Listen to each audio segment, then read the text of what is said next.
एक बार हम फिर से बोल देते हैं। अभी तक हमारा टॉपिक चल रहा था इलेक्ट्रोकेमिस्ट्री। सबसे पहली हेडिंग हमने पढ़ी इलेक्ट्रोलिटिक सेल और इलेक्ट्रोकेमिकल सेल में डिफरेंस क्या है। फिर हमने पढ़ा कि इलेक्ट्रोकेमिकल सेल के अंदर पार्ट्स क्या है, कंपोनेंट्स क्या है, मतलब सेल कैसे शो होता है, सॉल्ट ब्रिज क्या है, सॉल्ट ब्रिज के यूजेस क्या है, और सॉल्ट ब्रिज के अंदर इलेक्ट्रोलाइट कौन कौन से, ये चीजें हम पढ़ चुके थे जो रिकॉर्डिंग में नहीं आया था। ठीक है, फिर सेल का कंस्ट्रक्शन दिखा दिया, सेल को कैसे बनाएंगे, तो कैथोड क्या होगी, एनोड क्या होगी, ये ध्यान रखना है। एनोड पे ऑक्सीडेशन होना है, कैथोड पे रिडक्शन होना है, ये सारे पॉइंट डिस्कस हो गए। इसके बाद हमारा ये आया कि सेल की इक्वेशन सही से लिखनी है।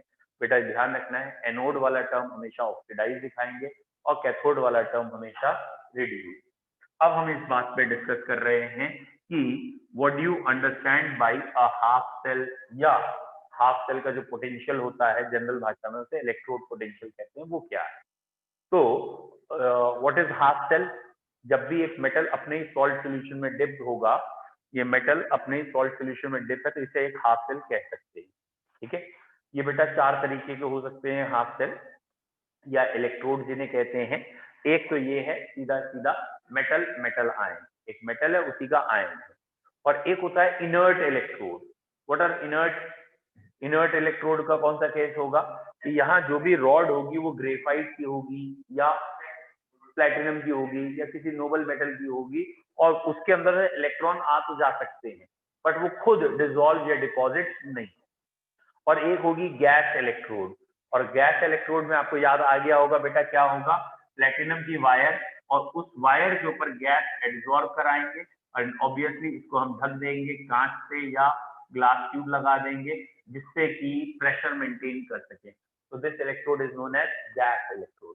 तो basically electrodes are of four type, जिसमें अभी हमने तीन बोली हैं। कौन कौन सी बोली है? तीन। कि पहली इलेक्ट्रोड हो गई हमारी मेटल मेटल आयन, दूसरी हो गई ऑक्सीडेशन रिडक्शन जिसे इनर्ट इलेक्ट्रोड कहते हैं, जिसमें ऑक्सीडेशन रिडक्शन तो संभव है but they do not themself dissolve और ठीक है डिपॉजिट, इनकी रिएक्शन खुद की नहीं होगी। गोल्ड की अगर रॉड है तो गोल्ड की रॉड से इलेक्ट्रॉन आ और जा सकते हैं, लेकिन उनका साइज या उनकी थिकनेस कभी चेंज नहीं होगी।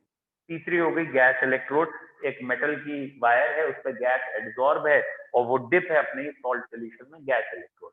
और चौथी होती है सॉल्ट इलेक्ट्रोड, यानी मेटल होता है और मेटल का एक सोल्यूशन है और यहाँ एक इनसॉल्युबल सॉल्ट इसके ऊपर चिपका होता है। जैसे अगर आपको याद आ रहा नहीं, आपके कोर्स में नहीं है सॉल्ट इलेक्ट्रोड तो आपको नहीं कराई होंगी, यहाँ पे सॉल्ट इलेक्ट्रोड का एग्जांपल होता है सिल्वर की इलेक्ट्रोड का या मरकरी की इलेक्ट्रोड। मरकरी की एक इलेक्ट्रोड है जिसका नाम है कैलोमल इलेक्ट्रोड, तो उसमें मरकरी है।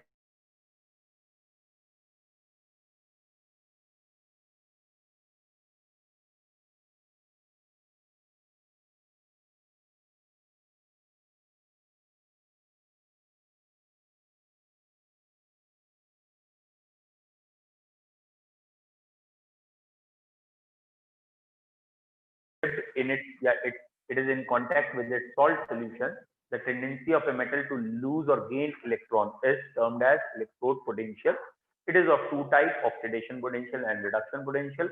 Reduction potential is standard according to IUPAC. मतलब if the nature of potential is not specific, then it is regarded as reduction potential. बोलो क्लियर है? अब यहाँ से वर्ड आया इन पोटेंशियल को नापेंगे कैसे। तो एक अकेले सिंगल इलेक्ट्रोड का पोटेंशियल नहीं नाप सकते, तो बेटा कैसे नापेंगे? हम हमेशा किसी ना किसी रेफरेंस को लेंगे, उसके साथ क्लब करेंगे, फिर पोटेंशियल नापेंगे। तो रेफरेंस क्या लिया है हमारा? रेफरेंस या प्राइमरी रेफरेंस कौन है? Hydrogen electrode. Very good. एक है हमारा word SHE, standard hydrogen electrode, वो बच्चों हमारा रेफरेंस इलेक्ट्रोड या वो हमारा प्राइमरी रेफरेंस इलेक्ट्रोड है, that is standard hydrogen electrode. कोई डाउट है स्टैंडर्ड हाइड्रोजन इलेक्ट्रोड में? बेटा स्टैंडर्ड हाइड्रोजन इलेक्ट्रोड का फॉर्मेशन या स्ट्रक्चर क्या है? ऑब्वियसली यही स्ट्रक्चर स्टैंडर्ड हाइड्रोजन का हम दिखा सकते हैं। कैसे बच्चों?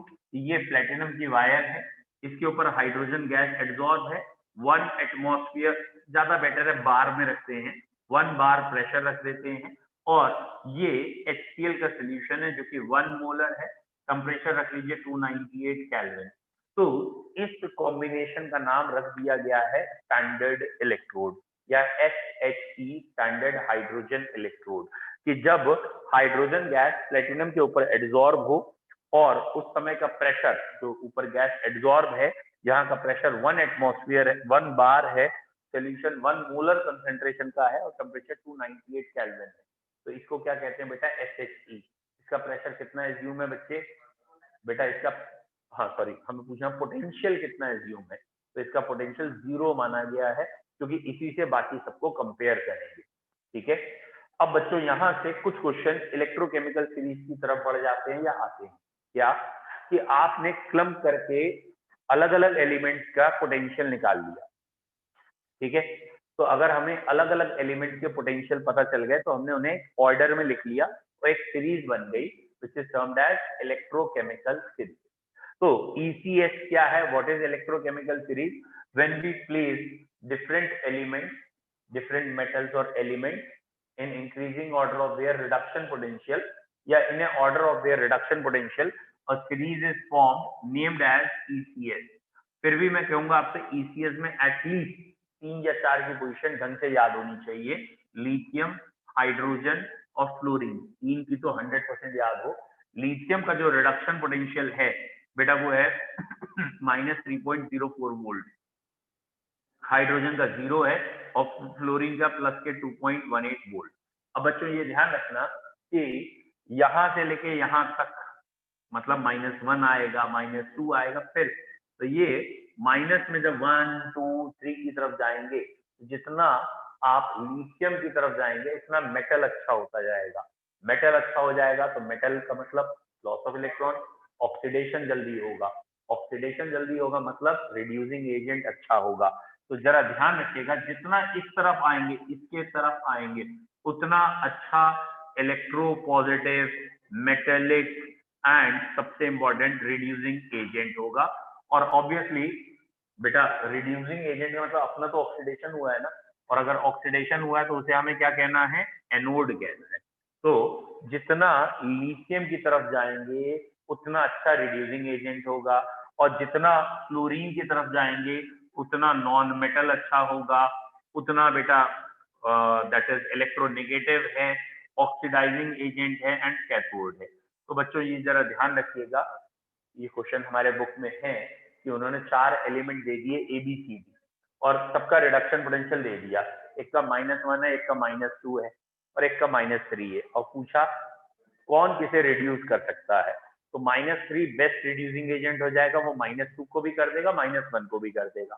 -2 वाला -3 को नहीं कर सकता है रिड्यूस, लेकिन -2 वाला -1 को कर देगा। Is it clear? तो इसको कंपैरिजन करना आपको आना चाहिए, क्योंकि ये एक अच्छे क्वेश्चन या इंपॉर्टेंट क्वेश्चन है, ठीक है, which is based on electrochemical theory. ये अभी नहीं हटा, ये है, ठीक। कोई डाउट इलेक्ट्रोड पोटेंशियल में?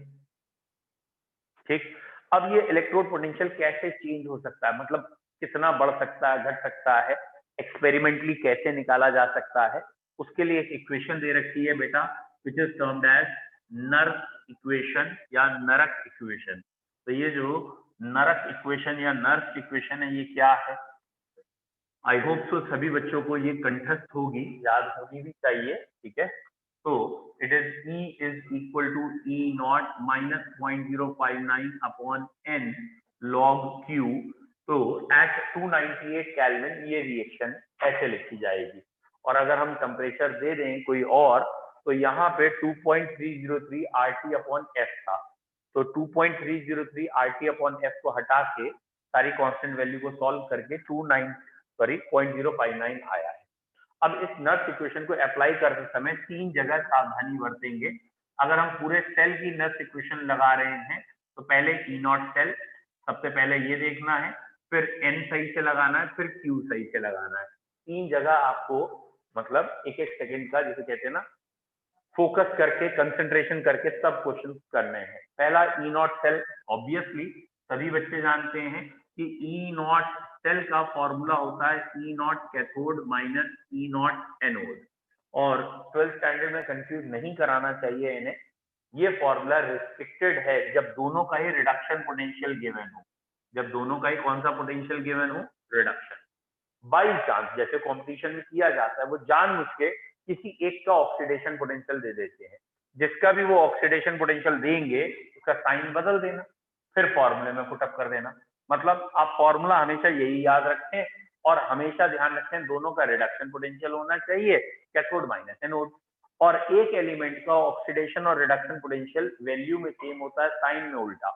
मान लो उन्होंने एनोड का ऑक्सीडेशन पोटेंशियल दे दिया, तो यहाँ माइनस लिख के रहने दो, उन्होंने जो भी ऑक्सीडेशन पोटेंशियल दे रखा है चाहे माइनस में या प्लस में वो यहाँ रख दो, उसका साइन बदल के यहाँ रख दो और उसके बाद ब्रैकेट ओपन करोगे, अगर माइनस आ रहा है तो माइनस माइनस प्लस हो जाएगा, प्लस आ रहा है तो माइनस ही रहेगा। फिलहाल सबसे पहले ई नॉट सेल रखना है। ई नॉट सेल में दो सावधानियां बरतनी है।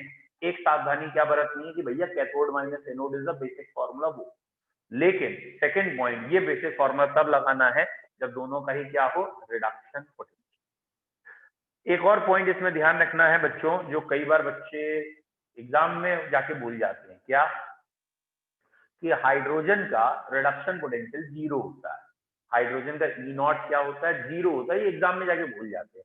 एग्जामिनर कई बार जान के सेल ऐसे देता है जिसमें एक हाइड्रोजन एक कोई दूसरा एलिमेंट, और फिर वो सिर्फ दूसरे एलिमेंट का पोटेंशियल दे देता है, पहले वाले का देता ही नहीं, क्योंकि वो हाइड्रोजन है, उसका तो जीरो है। लेकिन एग्जाम में जाके याद ही नहीं आता, रहे यार उसका तो जीरो पुटअप करना था, ठीक है। और कई बार बाई चांस उन्होंने ये वाला एलिमेंट गिवन है, ये हाइड्रोजन है, तो जो भी वो साइन देंगे बदल के लगाना पड़ेगा। Is it clear? तो एग्जाम में ये जरूर देख लीजिएगा कि ई नॉट सेल डायरेक्ट गिवन है तो डायरेक्ट रख दीजिए, ई नॉट सेल वैसे नहीं गिवन है, कैथोड और एनोड का गिवन है तो रिडक्शन होना चाहिए, ठीक है। और फाइनली अगर हाइड्रोजन है तो कॉमन सेंस हाइड्रोजन का ई नॉट सेल जीरो होता है। Second point is N. N कैसे रखेंगे बच्चों? एन रखने के लिए हमने पहले भी बोला है, फिर बता रहे हैं कि जो भी आप इक्वेशन लिखते हैं वो बैलेंस होनी चाहिए। अगर वो अनबैलेंस हुई तो एन गलत आएगा, तो बैलेंस होगी तो ज्यादा अच्छा रहेगा। जिंक प्लस क्रोमियम, ये अभी हम एग्जाम्पल की बात कर रहे थे, और जिंक चला गया है जिंक +2 में, क्रोमियम +3, ठीक है, +3 से 0। तो इसे एन निकालने के दो तरीके हैं। पहला तरीका बच्चों क्या था कि यहाँ जिंक से जिंक आयन गया तो चेंज कितने का है, 2 इलेक्ट्रॉनों का, और क्रोमियम आयन से क्रोमियम आया तो चेंज कितने का, 3 इलेक्ट्रॉनों का। द फर्स्ट एंड सबसे सिंपलेस्ट वे इज, जो भी चेंज आया है उस चेंज को एलसीएम ले लीजिए, उन चेंज के नंबर्स का एलसीएम ले लीजिए डायरेक्ट, बिना किसी सिंप्लीफाई किए। तो इन दोनों नंबर्स का एलसीएम 6 आ रहा है, क्योंकि इसका एलसीएम 6 है तो एन की वैल्यू 6 होगी। Is it clear? और एक बार चेक करके देखिए कैसे 6 हुई। एक्चुअली ये क्रॉस मल्टीप्लाई होके स्टेबल होते हैं, ये क्रॉस मल्टीप्लाई होके बैलेंस होते हैं। तो एक जिंक का एटम 2 इलेक्ट्रॉन छोड़ रहा था, 3 आ गए तो 6 इलेक्ट्रॉन छोड़ेंगे।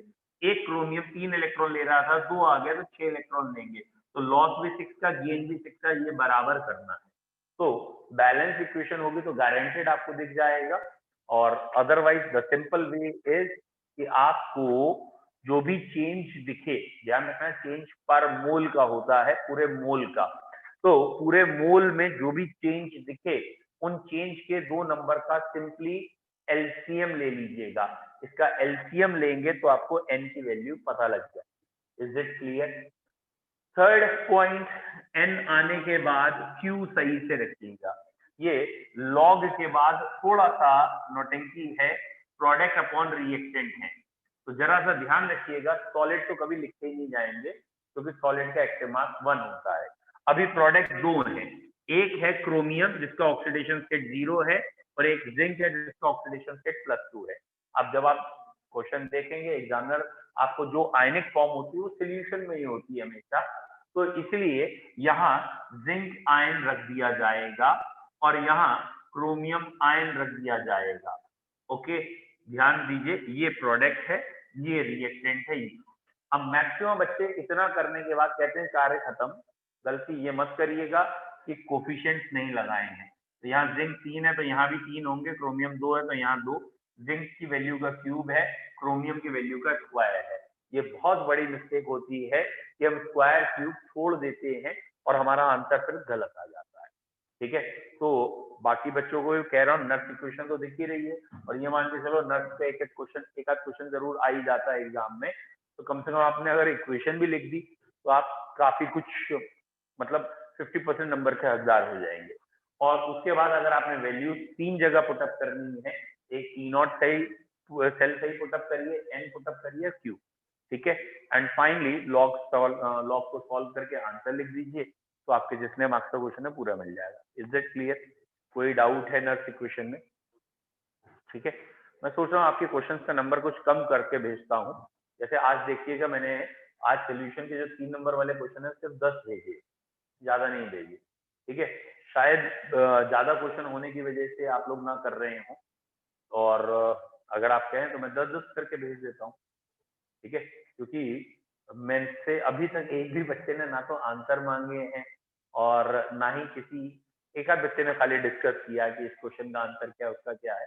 बाकी सबने कह दिया बस चल रहा है, चलने दो, ठीक है। वो अच्छी बात नहीं है, वो आपके लिए नुकसानदायक है। और देखिए, मैं तो कोर्स बढ़ाते जाऊंगा, और आज पहले अनाउंस कर दिया, फिर कर दे रहा हूँ, इस चैप्टर के बाद हम टेस्ट लेंगे। इस चैप्टर को कंप्लीट करने के बाद हम संडे को जो टेस्ट लेंगे उसमें तीनों चैप्टर आएंगे। कौन से तीनों चैप्टर? जो 3 रिवाइज कराए हैं, सॉलिड स्टेट रिवाइज करा दिया, सॉल्यूशन रिवाइज करा दिया, और इस समय इलेक्ट्रो चल रहा है, तो इन तीनों का टेस्ट होगा, ठीक है। तो बच्चों, आज हमारी यहाँ तक हो गई है नर्क इक्वेशन क्या है या नरक इक्वेशन क्या है और इसे कैसे अप्लाई करना है। अब एक दो क्वेश्चन आपको नर्क इक्वेशन के करने पड़ेंगे, ठीक है। एक क्वेश्चन आप नर्क इक्वेशन का करिए। ये वाला क्वेश्चन नर्क इक्वेशन का अच्छा है, ठीक है। Br2 oblique Br negative salt bridge H(H2), यहाँ कहीं प्लेटिनम लिखा भी होगा, ठीक है। ये है बेटा 0.1 मोलर, ये है 0.01 मोलर, ठीक है। और E0 ऑफ Br2 या ब्रोमीन इज बेटा, इसका प्लस में आएगा, ब्रोमीन का ये रिडक्शन पोटेंशियल है 1.2 वोल्ट, ठीक है। एक हाइपोथेटिकल क्वेश्चन है, ठीक है, लेकिन एनसीईआरटी में एक ऐसा ही क्वेश्चन है, उस पर ही फ्रेम करके दिया है। तो अब आपको बताना है, बताइए बच्चों, यहाँ का आंसर क्या आएगा। आपको ईएमएफ ऑफ सेल बताना है। आपको बच्चों ईएमएफ ऑफ सेल बताना है।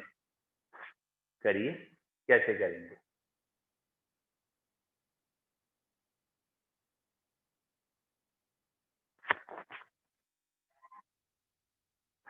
चेक करें।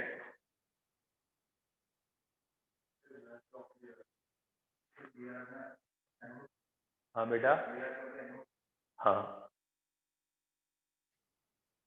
देखिए, बिल्कुल सही क्वेश्चन बेटा आप पूछ रहे हो, और एक बार करके देखो, बाकी बच्चों को भी ये बात समझ में आ जाए तो अच्छा लगेगा। बेटा, यहाँ जो हमने लिखा है वो इस हिसाब से लिखा है कि ये सॉल्ट ब्रिज है, सॉल्ट ब्रिज से पहले एनोड होता है, बाद में कैथोड होता है, ठीक है। और सॉल्ट ब्रिज के पड़ोसी हमेशा वो होते हैं जो सॉल्ट ब्रिज को टच कर रहे हैं। तो ब्रोमीन टच कर रही होगी, Br नेगेटिव, और H आयन टच कर रहा होगा। लेकिन जब आप इसकी इक्वेशन लिखेंगे तो जैसा आपने सही सोचा है, इक्वेशन में बेटा यहाँ आएगा Br नेगेटिव और यहाँ आएगा Br2। ऐसा क्यों?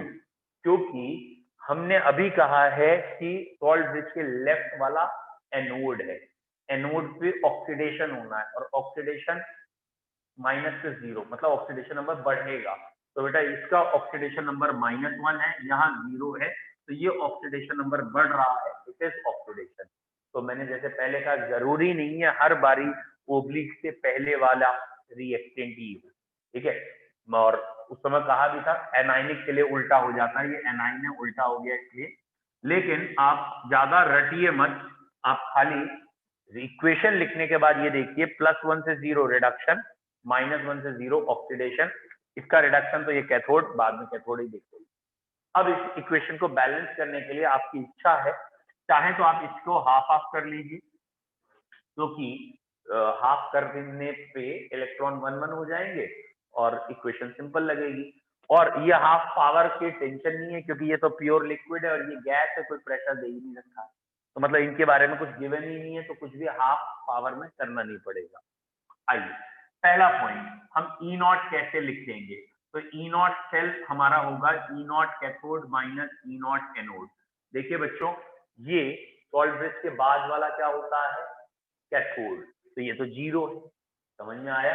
ये तो 0 है क्योंकि ये हाइड्रोजन है, और ये दे रखा है +1.2 वोल्ट, तो इसका आंसर आएगा ई नॉट का -1.2 वोल्ट। और ये तो हमें भी समझ में आ रहा है कि हमने उल्टा कर रखा है। क्या उल्टा कर रखा है? हेलोजन को बनाया है एनोड जो इलेक्ट्रॉन छोड़ेगा मतलब, और हाइड्रोजन को बनाया है कैथोड यानी इलेक्ट्रॉन लेगा। तो ये तो उल्टा हो गया ना, समझ में आ रहा है? उल्टा कहने का मतलब हेलोजन इलेक्ट्रॉन लेते हैं, वो इलेक्ट्रोनेगेटिव है, और हाइड्रोजन इलेक्ट्रॉन छोड़ता है।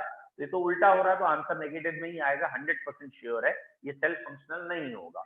फिर भी हमें करके दिखाना है। ई नॉट आया माइनस के 1.2 वोल्ट। अब जरा इक्वेशन में पुटअप करके दिखाइए।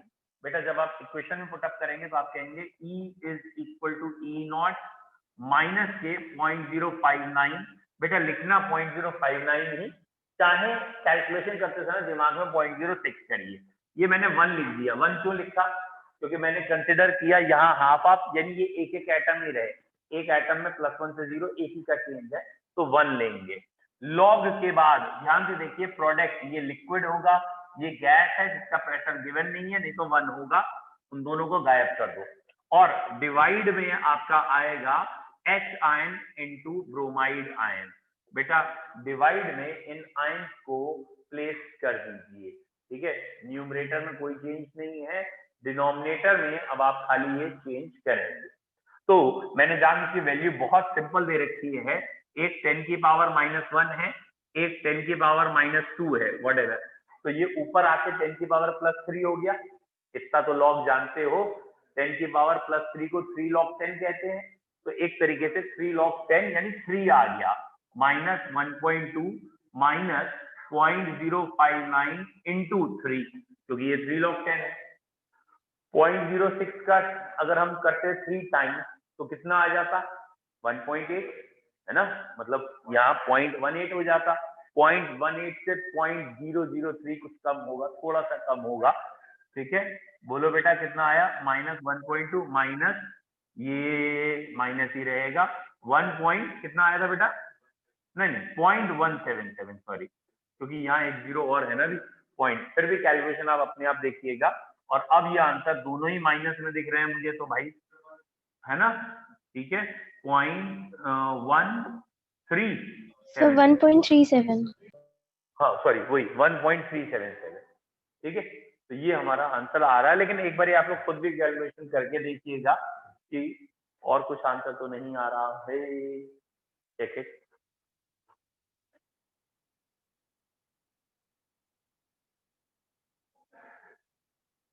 ठीक है,